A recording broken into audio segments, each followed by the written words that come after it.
Okay, hi everybody. Welcome to the American Indian and Alaska Native Behavioral Health webinar series.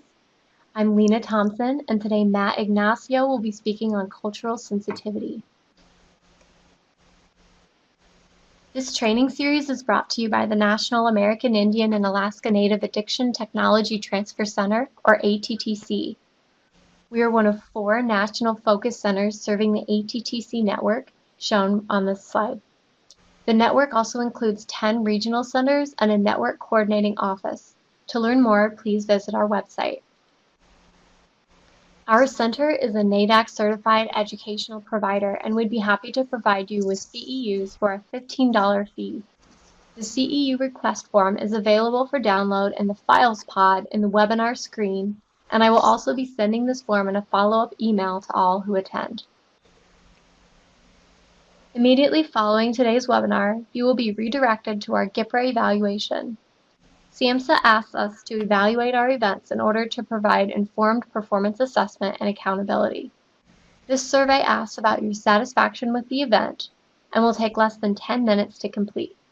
We thank you in advance for helping us to improve our program. You will be muted for the duration of this webinar. Please use the Q&A pod to share your questions and comments, and we will address questions at appropriate points during the presentation. Today we are welcoming Matt Ignacio, who has been working with us at the ATTC as a consultant and oversaw the adaptation of our forthcoming LGBT and Two-Spirit curricula. Matt has also worked for the National American Indian and the National American AIDS Prevention Center and the Michael Palm Center for AIDS Care and Support at Gay Men's Health Crisis. He has had extensive experience as a national trainer working with tribal communities, tribal and state health departments, federally qualified health centers, and community-based organizations, and has also authored important work for the Centers for Disease Control and Prevention on injection drug use in Native communities. We are thrilled to have him here with us, and I will pass things over to Matt at this time. Great. Good morning. Thank you, Lena. Skuktash Skuksadam. My name is Matt Ignacio, and I'm a member of the Thana'ata Nation, which is a tribal nation located in southern Arizona. Currently, I'm a second-year PhD student at the University of Washington School of Social Work.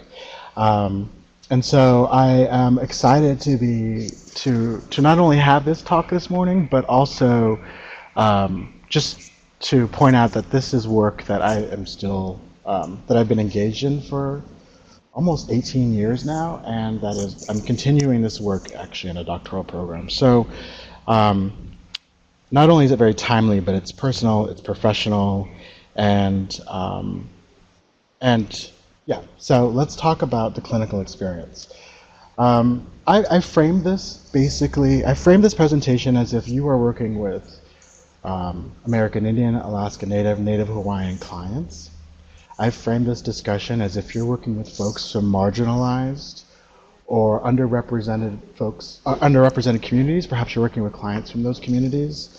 And I framed this discussion in a social justice context, meaning that we as providers, you as providers, you in your role at your agency, have an obligation to work with folks who may not have the loudest voice in the room, who may be disadvantaged in many ways, and to use clinical terms, maybe hard to reach, and that's in quotes, or resistant to change, that's in quotes, or any other pathology you want to place on that. I'm framing this discussion as if we're working with the folks who are the hardest to reach. So, having said that, and also, I'm using a new mic. I just purchased it this morning. If there's issues with my audio, please just let us know in the chat box. Also, if you have comments or questions, please feel free to use the chat box. As much as I love hearing my voice at 10 a.m. in the morning, I'd also like to hear from you too as well. All right, let's get started.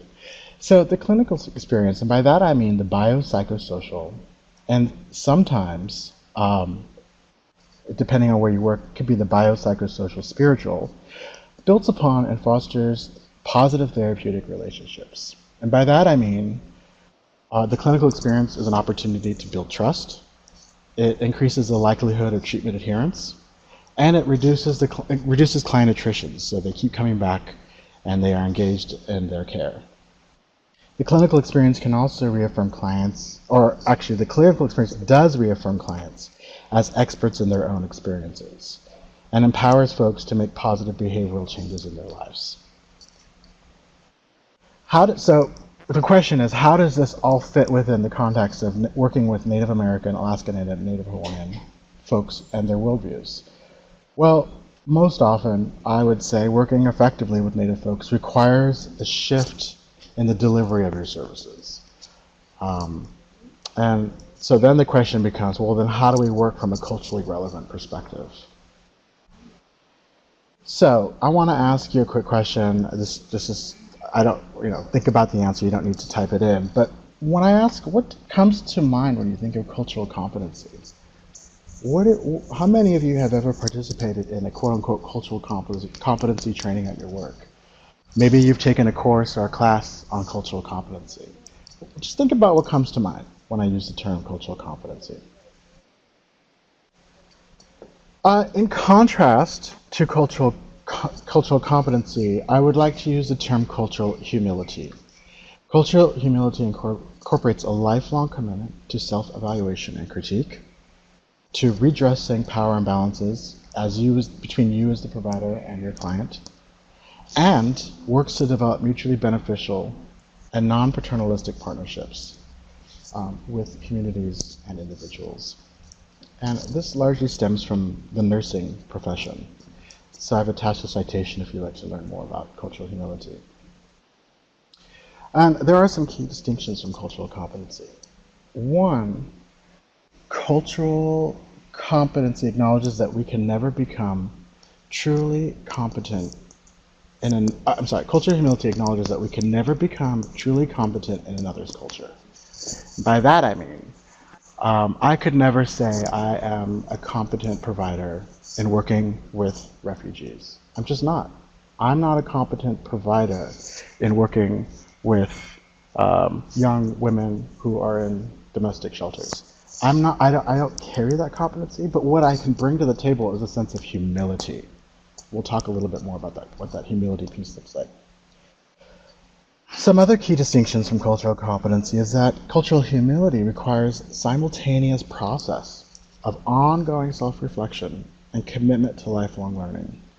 In other words, you're going to make mistakes. You're going to have screw-ups. You're going to say the wrong thing. You're going to break protocol or tradition and do something that may be offensive to your client. What cultural humility says is, accept that, learn from it, and move on. That piece around self-reflection, right? So it's another way to look at this, to use a big fancy word, is iterative. And that you think about it, you reflect, you do. You think about it, you reflect, you do. Cultural humility also works to redress power imbalances. We know that folks who are marginalized or disadvantaged or may not have a voice might be reluctant to work with a provider, counselor, somebody who works at an agency because of the power differences, right? It can be intimidating. So cultural humility takes that into account and basically encourages you as the provider to take a step back, to acknowledge the fact that you are not the expert in your client's life. They are the expert. And really what that does is level the playing field. All right, so let's look at some cultural consideration examples. And this is basically my overview of the lay of the land with regard to Native communities in the United States. So in the U.S., there are over 560 federally recognized tribes in the lower 48 states. In Alaska and Native Hawaiian, there are 223 tribal communities. Native Hawaiians and other Pacific Islanders and American Indian natives have had the third and fourth highest rates of new HIV infections. And this is according to the CDC in 2012. I'm going to continue framing this discussion using HIV as an example, because I think it's a health disparity that doesn't get much attention these days. It's actually a really, it's been an emerging, but it's becoming a hot issue with regard to infection rate among Indigenous folks. And it's a social justice issue, and that in many of our communities, we don't offer culturally appropriate services to address HIV. In 2012, as stated by the CDC, the number of new infections among American Indian Alaska Native people increased by 8.7% in between the years of '07 and 2010. This is the greatest percent increase when compared to other races and ethnicities.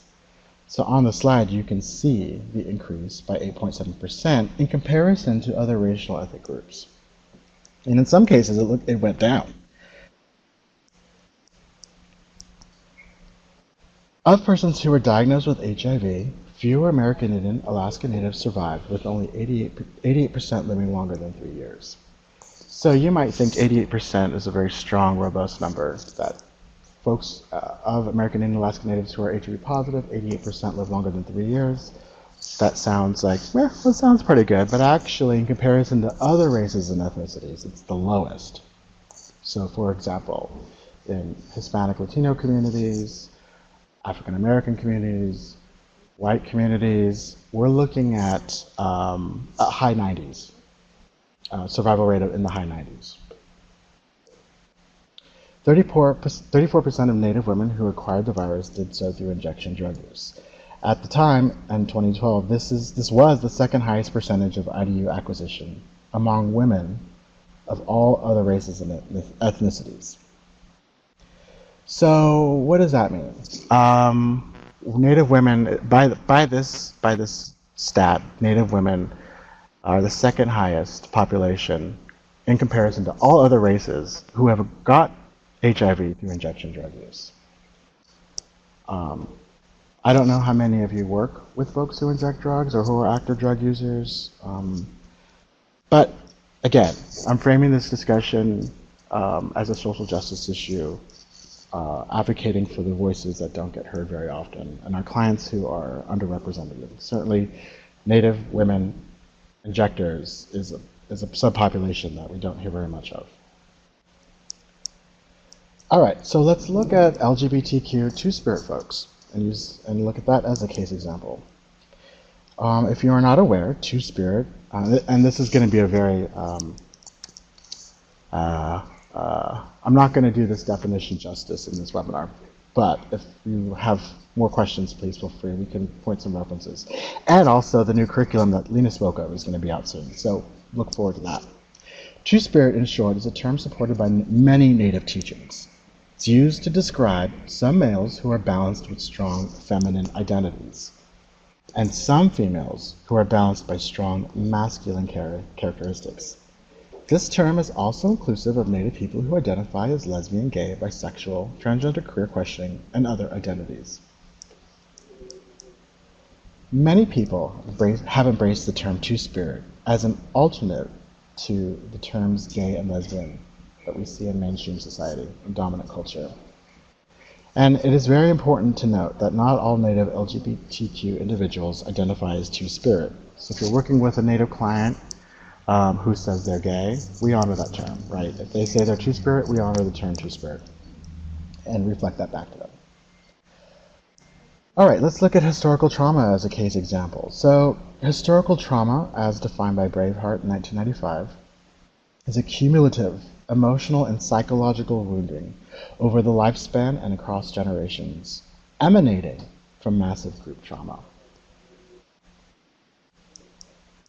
In addition to the traumas of colonization, Native people have also been subjected to U.S. federal policies aimed to terminate Native culture and assimilate all Native people. For example, Indian boarding schools attempted to forcibly assimilate Native youth and young adults into non-Native ways of life. Early boarding school life for youth consisted of forced labor and discipline.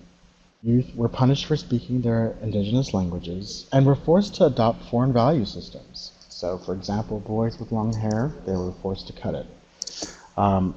Youth who wore their traditional regalia were forced to wear Western clothes, dominant society clothes. And changes in their diet. So for folks, youth who grew up in their tribal communities were raised on traditional foods. Now they are being introduced to other foods that were foreign.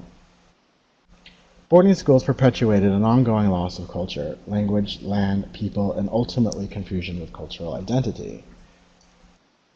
For many communities, the historic oppression Native people have experienced has become internalized. When oppression is internalized, groups behave and think in ways that keep them divided as individuals and as a group. So I bring this up because, I'm thinking of your clients, I'm thinking with the communities you might be working with. And whether or not they identify as LGBTQ or whatever their identity might be, if they're indigenous, we have to take this historical trauma piece into account, 100%. I'm of the belief that the manifestations of drug and alcohol abuse, suicide ideation, domestic violence, harming oneself in any way, we can attribute those as symptoms to colonization.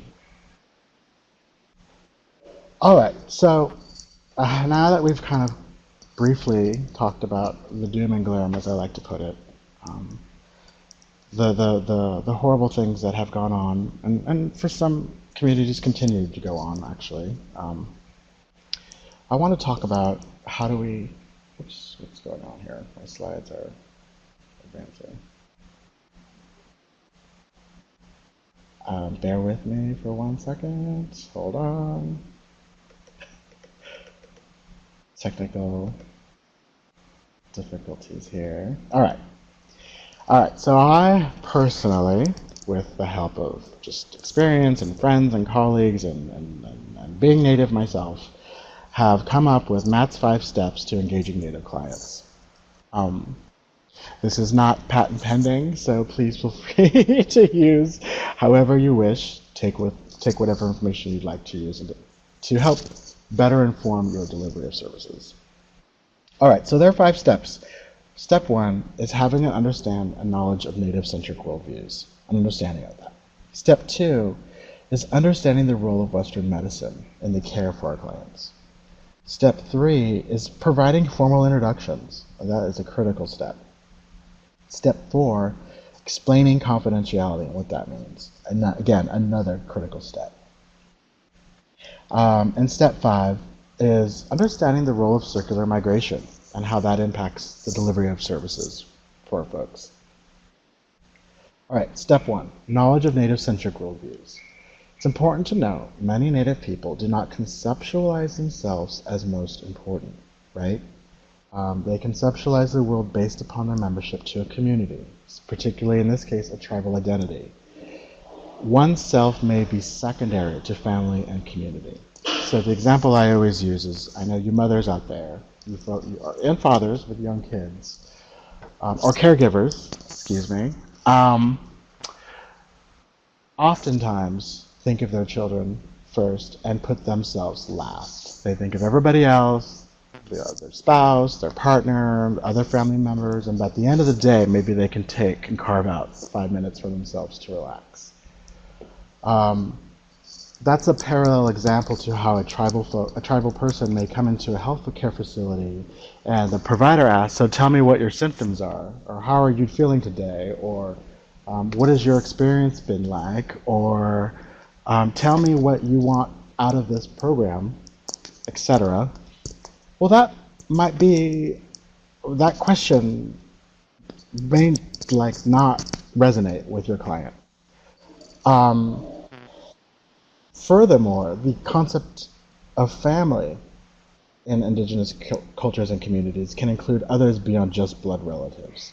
So, in-laws, people of the same clan, distant relations, people in other communities, and adopted members.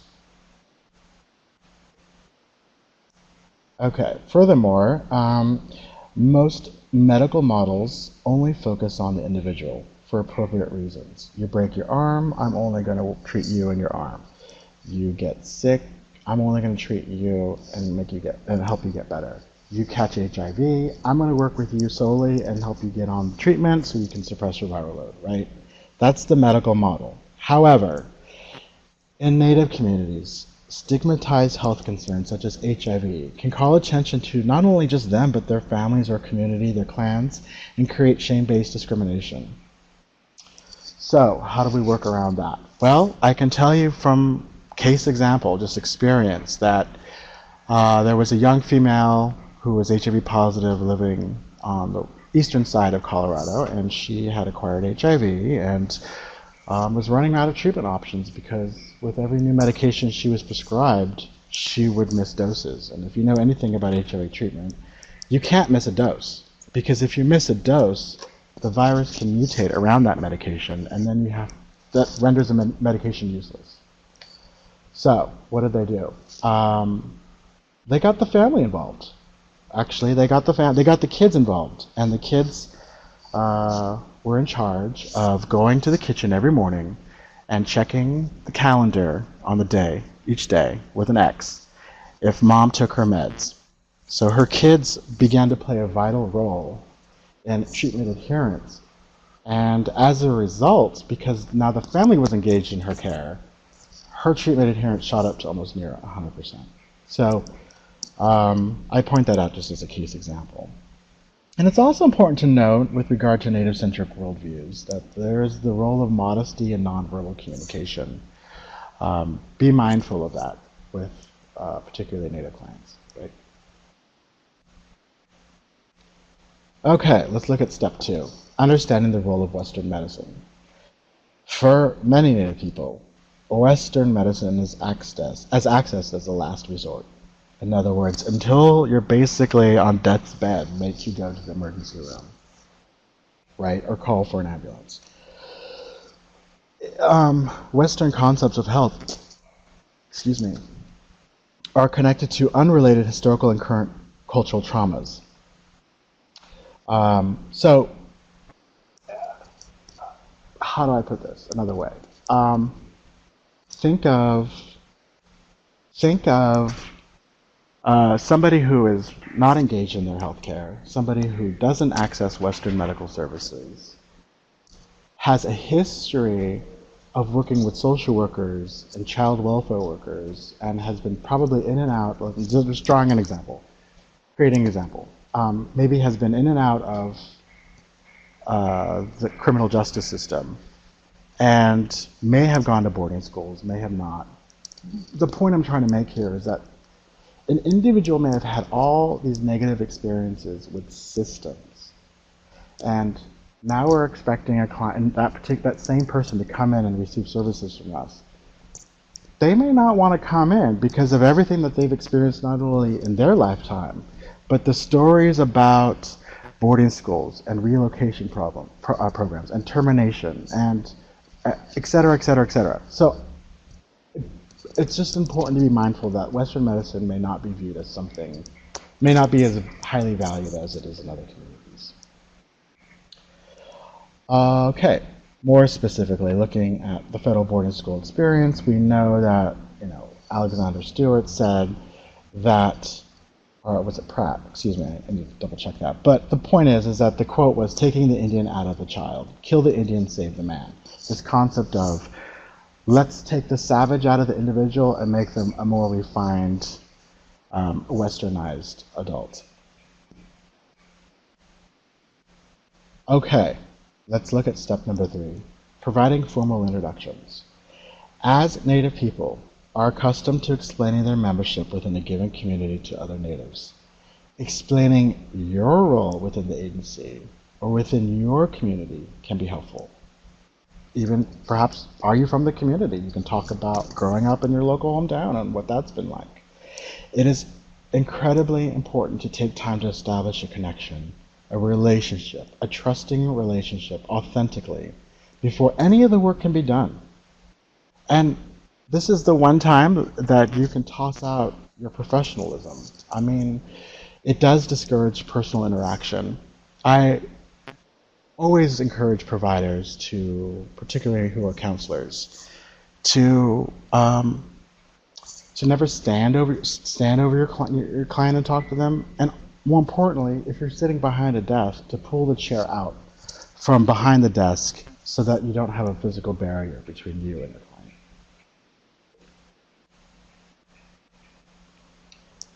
Shaking hands is protocol. I would encourage you to do that if you're not a handshaker. Small talk is a great way to gather information about the client. How's your family doing? How's your mom doing? How's your kids? How was your trip? I mean, those kinds of questions can generate really great insight. And also this other piece around being clear about your agenda. And also being clear about your altruism too. What I mean by that is you could provide a 2-second orientation of what this interaction is going to look like.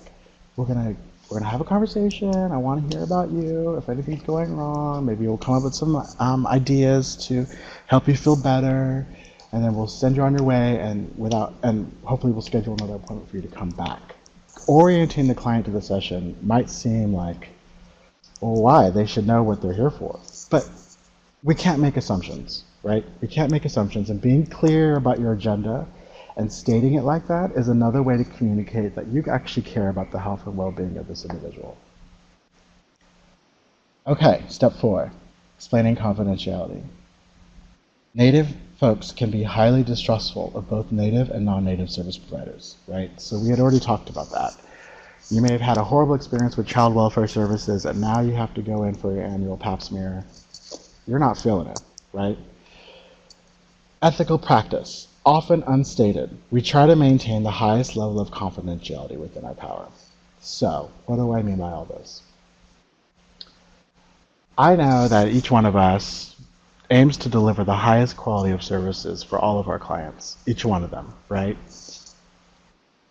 For some of our clients who are distrustful, we might need to spend an extra, I don't know, probably no more than 5 minutes, but take that extra time to walk through what confidentiality means. Remember, your client may have had bad experiences at a clinic where they knew the receptionist, they were related to the records clerk, where they were related to the nurse's assistant, what have you, and their confidentiality basically didn't exist.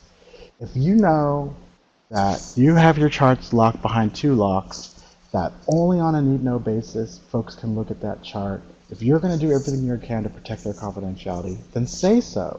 It's just an added step that not only communicates that you care, but that you mean business when it comes to protecting and keeping their health issues private. Furthermore, it might be helpful, okay, so I did talk about that, the double lock, so if your charts are behind double locks, say so. Yeah, and importantly for mandatory reporters, explain the reasons why you would need to break confidentiality. So if you're a provider, counselor, therapist,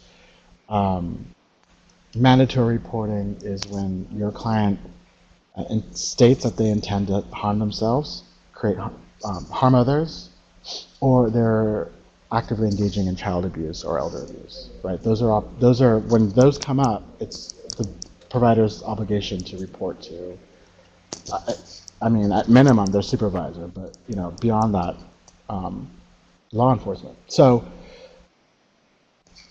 bringing that up, having that conversation, being clear about what that means is another step to build trust. Okay, step 5, understanding circular migration.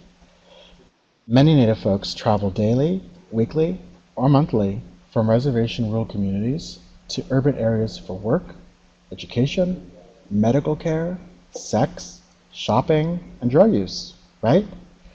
Urban dwelling Native folks who live in urban areas may return home to the reservation rural areas for family, community, ceremonies, and just general connection.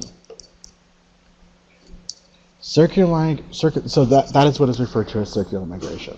Somebody who goes from urban to rural, rural to urban, throughout several points or several times in the year. So this obviously can be a challenge to treatment plan adherence.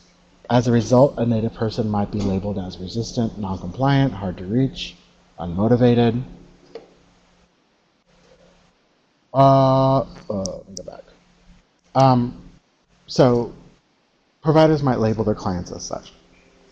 What I'm aiming to talk about at this step is that folks may have left and may not return for their follow-up appointments because they're home taking care of an elder. And by home, I mean back home on the reservation. Folks may not return for services not because they don't like you, but because they actually have to provide childcare and don't have transportation to see you.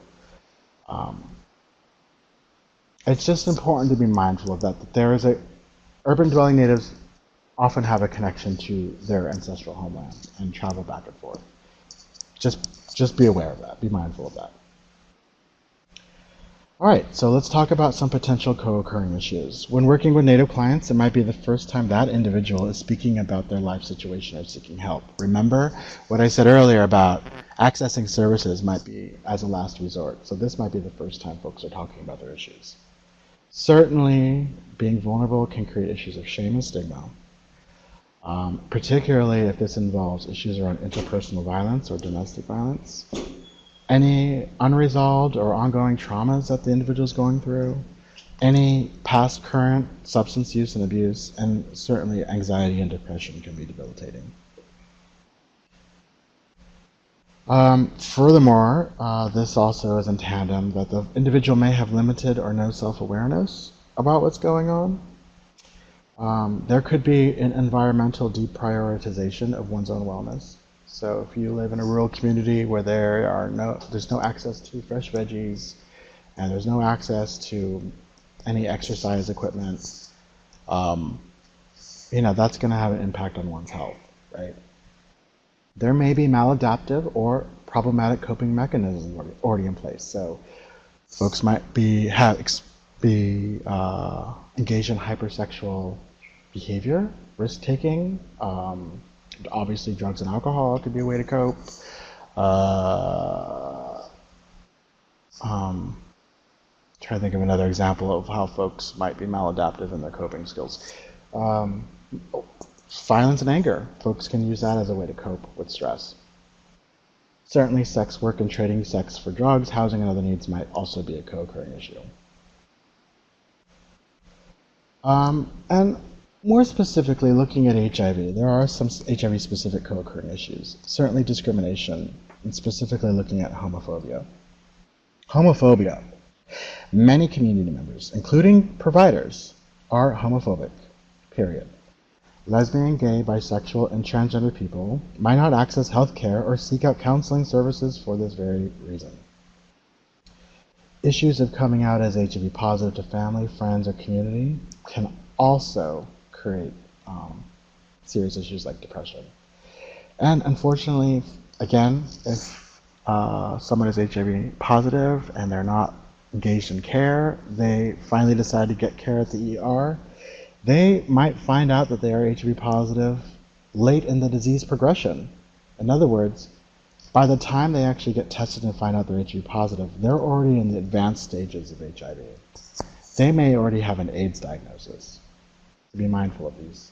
Be mindful of that. All right, so I'm going to offer some more health promotion strategies.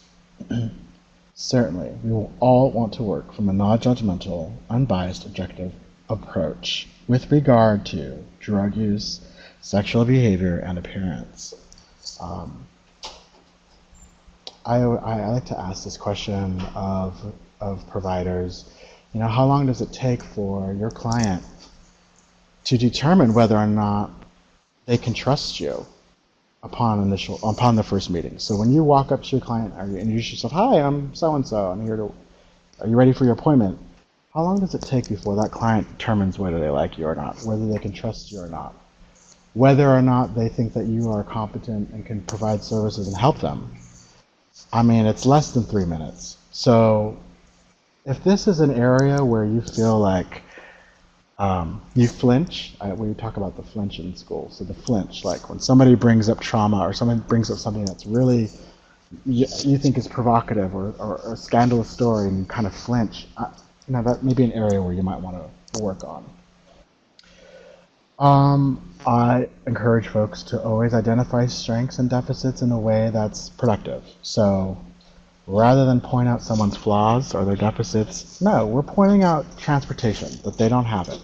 That's a deficit, and that might impact their coming back for return appointments, right?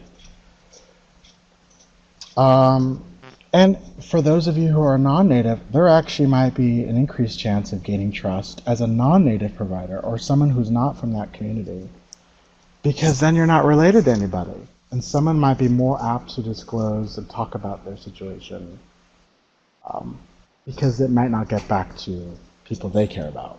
So keep that in mind as well. Some other health promotion strategies also include utilizing culture and protective factors such as language, food, and geography as a way to help your client.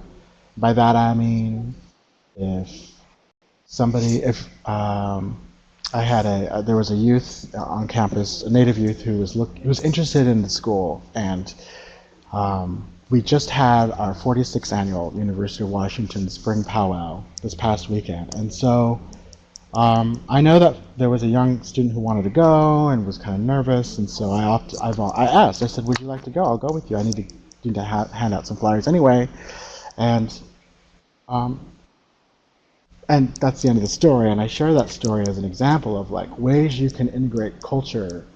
Maybe you're not a cultural teacher, or you don't have any. That's not your forte, but there's ways you can create a bridge and connect folks to the culture, right? Having said that, there are. Did I skip ahead? I did skip ahead. I apologize. My cursor is jumpy this morning. Yes, incorporating traditional healing and spiritual practices. I had a conversation with a friend of mine the other day, and I was like, in this day and age, traditional healers are more accessible than they have been ever before because of the internet. And what I mean by that is there are folks out in the community who are doing healing work and who are reputable and who are recognized by their home community and are trustworthy. And maybe you have to ask around to find out who's trustworthy in terms of traditional healing. But that didn't exist even 5 years ago. So we're at a time where our resources are pretty much just at a click of a button.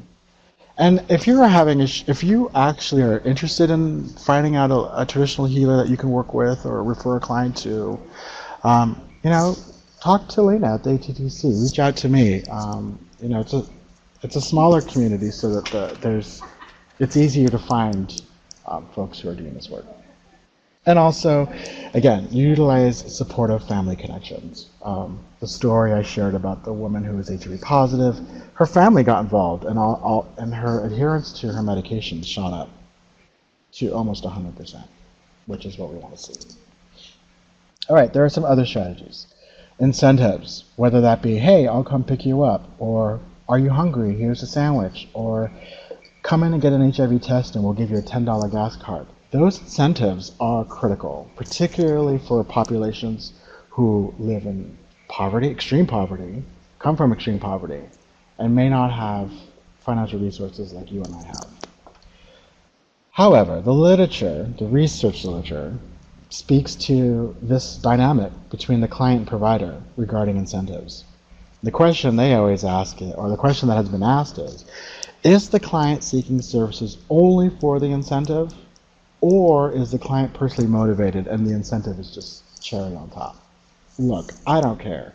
My philosophy is, as long as the client is returning for services, you did something right because they came back for more, or maybe they actually had a ride that day and they came in to get their services.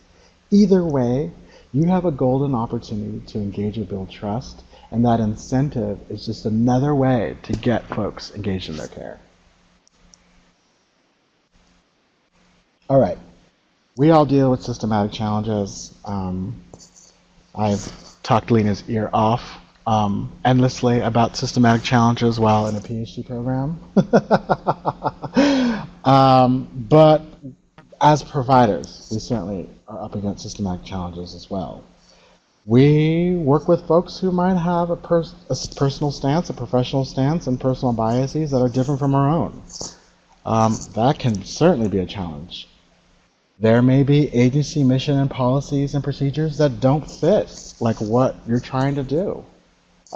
If your client, and this actually happened in the southern region, a tribal organization was trying to do HIV testing. They were open Monday through Friday, 9 to 5. The problem is that all the jobs were in a neighboring town.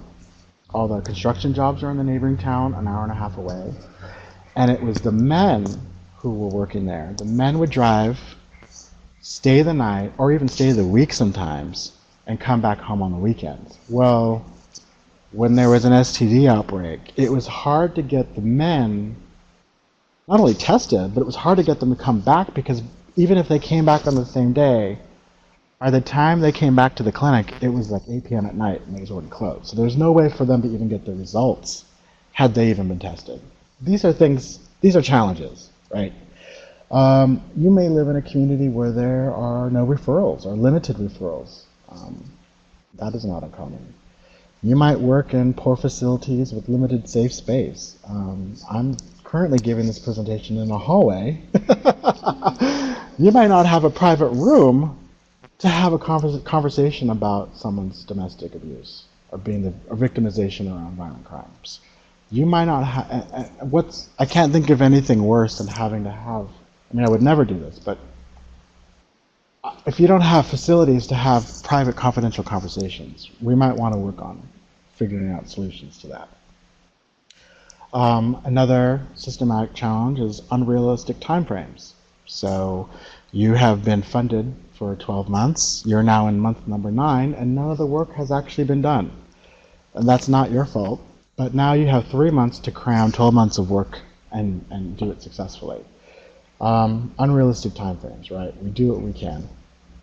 And, I think the grand dam of all systematic challenges, right, is limited funding. And in most cases, no funding. So we work with very little. We try to do big things, and these are the challenges that we face. All right. I want us all to work from a positive service delivery model. As providers, we try to convey authentic interest, right? We're mindful of our relationships. We're mindful of this trust dynamic that our clients might be experiencing. We're mindful that they may not return for the appointment, but we do the best we can, and we convey authentic interest.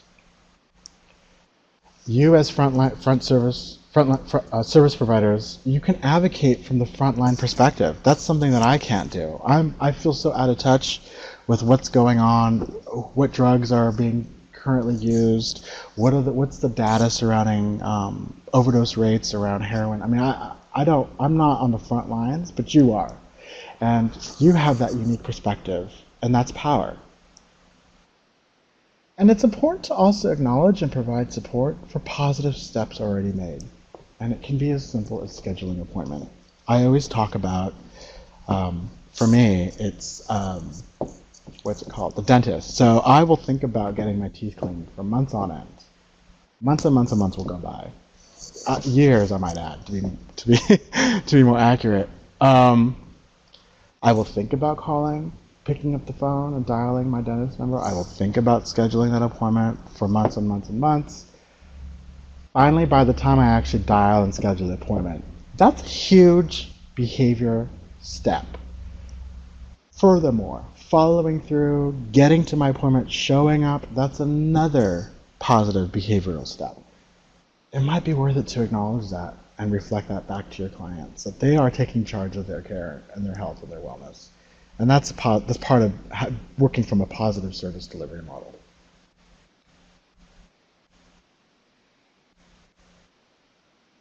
Okay. Whoa. I think that is my last slide. I hope this was helpful. Please, if you have any questions or comments, use the chat box and you can write it and send it in there. If you have further questions or need to get in touch with me or you want to talk about the Two-Spirit curriculum, reach out to Lena. She is an excellent resource. And yeah, I'll pause there.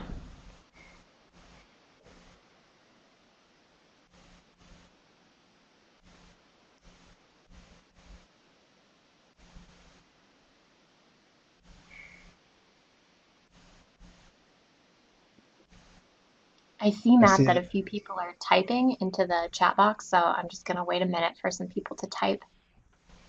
Yeah, I see multiple attendees are typing.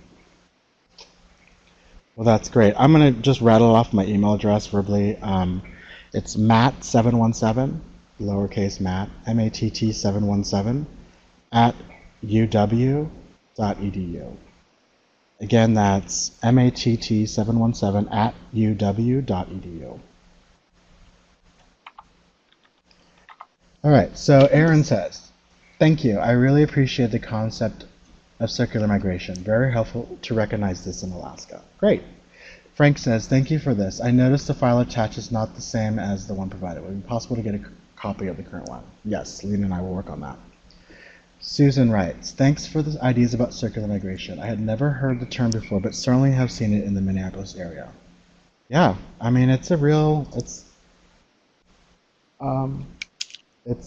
can be challenging. But you know, if you know that, now you can also work with it. And remind folks, hey, if you're going home, you know, you might have access to talking to a traditional healer. Have you thought about that? Or do you have supportive folks and family that you can chat with when you're home? I mean, work with it, right? All right, Francis says, thanks for the excellent overview. Oh, thank you, Francis, for being here.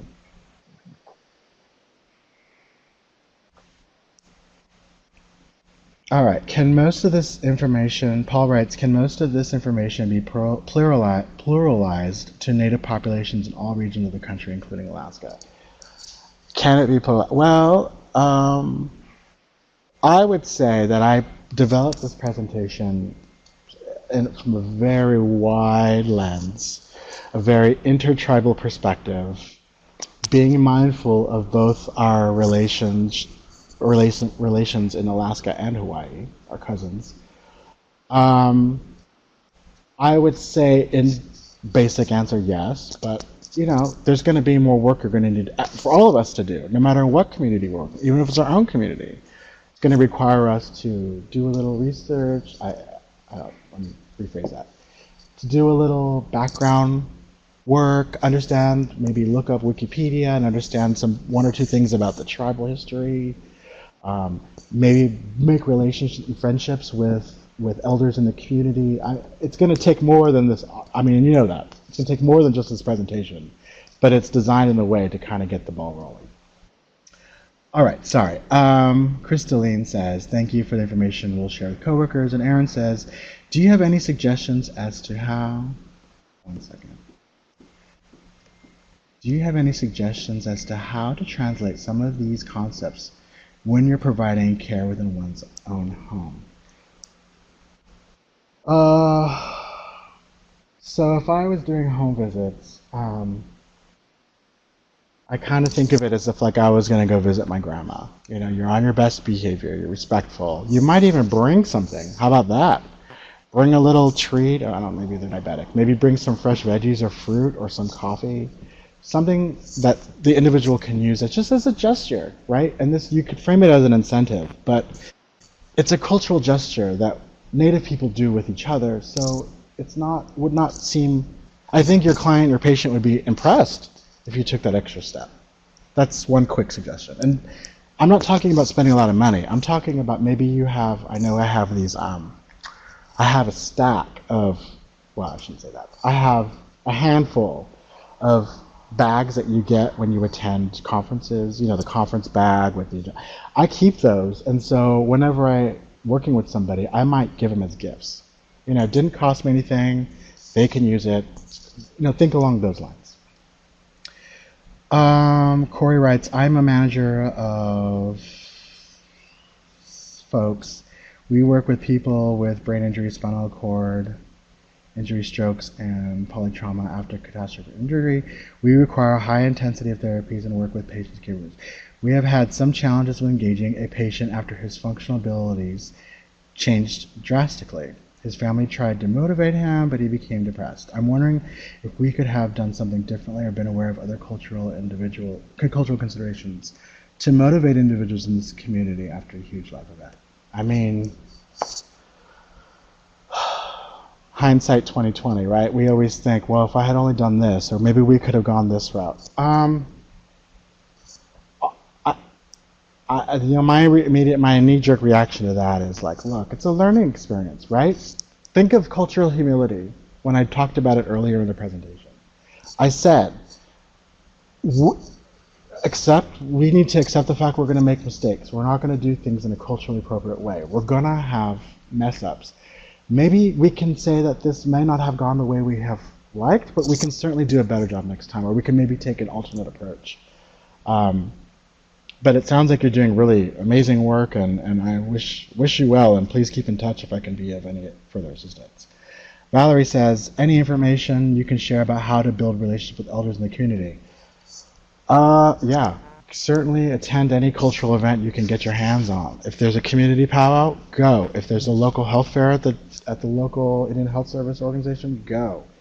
If there's a film festival, a Native film festival, go. Because what will end up happening is you'll start seeing familiar faces. You can say hello. You can chat them up. You can have that small talk. Remember, how's your family? Where are you from? I'm from here too. Oh, how's the weather? What do you? I hope you're staying dry. And if you're living in Seattle, those kinds of connections, and keep repeating that. Right? We Native folks want to see you as the real deal. That you're not just coming in to smile and take from us and leave. We want to see that you actually mean business. That you want to be friends. Hope that's helpful. Sue states, due diligence of each other as connected and cohesive lyrics continue. Okay. Oh, there's more.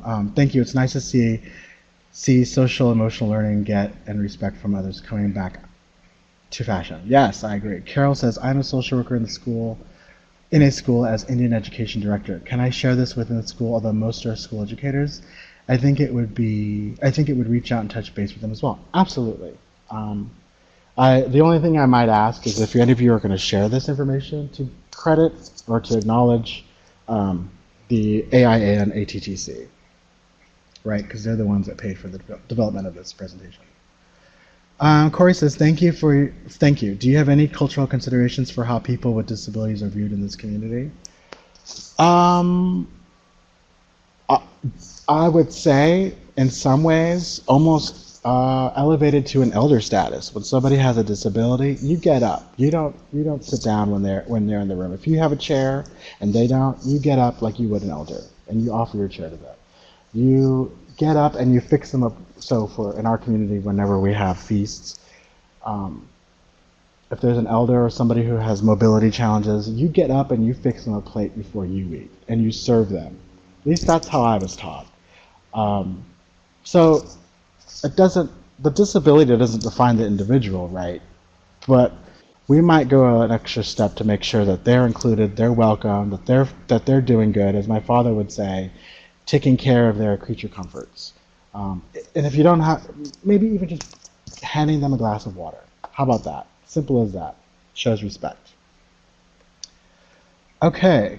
I don't know if there are more people typing. I'm not sure. These are all really great questions. And how about, okay, so Corey then writes, how about invisible disabilities like brain injury or mental illness?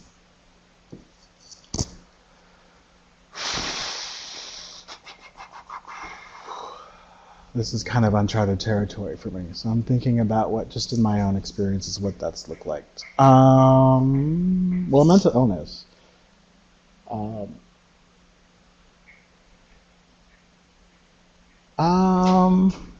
Okay, so one thing I can share with you. I worked with somebody who was from the Great Plains region, and she worked at a tribal college up there.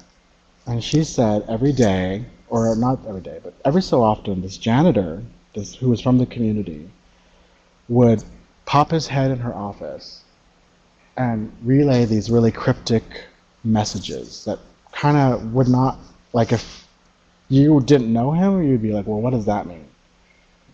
And he would just walk off. And he would do this, and she would be like, why does he keep doing that? What is he saying? And after she got some backstory, it turns out that when he was younger, he was into huffing or inhaling fumes, like aerosol fumes, to get high, and it caused a lot of cognitive impairments. So when he was talking, he was saying these things that may not have made sense. But what was also explained to my coworker by a traditional healer was that he was coming from he was living in a different world, or how did she explain it? That he was given special gifts because he could see and talk from a different world that regular folk couldn't do. So, in summary, in other words, that rather than seeing that disability or that presentation, his mental present or his physical presentation, mental presentation as a deficit or illness or disability, what this traditional healer was saying is actually he's connected with another world, another spirit world that allows him to say what he's saying. It's a reframing, right? Okay. Where are we now? Sorry, I'm getting into this, but I got to run pretty soon. Hope that's helpful, Valerie. In a program, we focus on independence. How would we educate family and strategies to not just do things for the person with disabilities without being disrespectful within their culture? How would we educate family on strategies too without being disrespectful? I guess, Corey, shoot me an email, matt717@uw.edu. I don't know exactly what you're referring to with regard to. I need a case example. Aaron says, excellent question, Valerie. Thank you. I was thinking the same thing. Valerie says, yes, all of your answers have been very helpful. Thank you. And Lena wrote my email address on the comments. Whew, okay. Well, you guys are certainly caffeinated and ready to go. I wish you well. I wish you luck. I'm sending love from Seattle. You guys are doing hard work, and know that I'm thinking and praying for you all. So, thank you. Thank you, Matt, so much for being here. Anybody, you can contact Matt at his email address. You can also contact us at the National American Indian and Alaska Native ATTC, and we can direct questions to Matt as well. You can contact Kate Trams at Kate, Kate dash Trams, THRAMS at uiowa.edu. Thank you everyone for being on the call. When I end the meeting, the GIPRA form will pop up. If you could fill that out, let us know how Matt did and how this went for you, then that would be great. So thank you everyone. Bye.